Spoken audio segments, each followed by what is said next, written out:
تو یہ جو ہم اللہ والوں کی مجلسیں برپا کرتے ہیں، ذکر کی، قرآن کی، حدیث کی، یہ پاکوں کی پاکیزہ تعلیمات کی، کہ ہمیں نیکی، ہدایت اور اللہ کے ذکر اور سرکار دو جہاں صلی اللہ علیہ وسلم کی محبت اور نسبت، اس کا فیض ملے اور اللہ والوں کی ان پاکیزہ تعلیمات سے ہمارا ظاہر اور باطن روشن و منور ہو جائے۔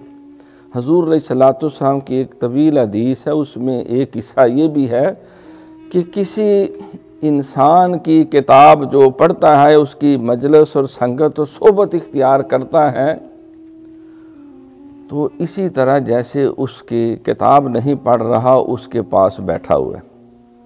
صرف کتاب نہیں پڑھ رہا بلکہ اس کے علوم و معارف اور فیوز و برکات سے بہرہ یاب ہو۔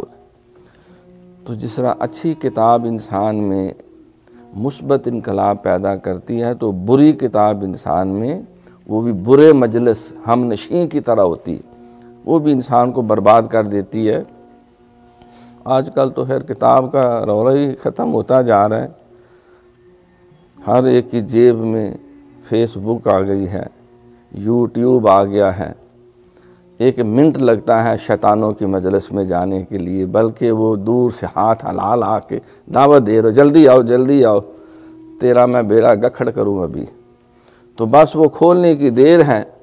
تو انسان جب کوئی بری ویڈیو دیکھتا ہے تو وہ سمجھیں کہ انہی لوگوں میں بیٹھا ہوا، وہ گواہ ہے، وہ شامل ہے انہوں۔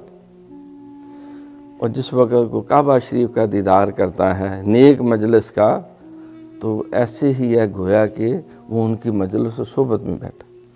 دیکھو نا، حضور علیہ الصلوۃ والسلام نے فرمایا جو قرآن پڑھتا ہے وہ اللہ کی صحبت اور مجلس سے فیض یاب ہوتا ہے۔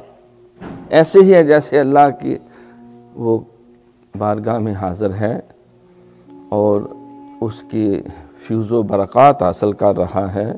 جو سرکار پہ درود شریف پڑھتا ہے تو ایسی ہے جیسے روحانی طور پہ سرکار کی مجلس و صحبت۔ اللہ والوں کے ذکر خیر سے قرآن میں اللہ فرماتا ہے کہ اِنَّ رحمت اللہ قریب من المحسنین۔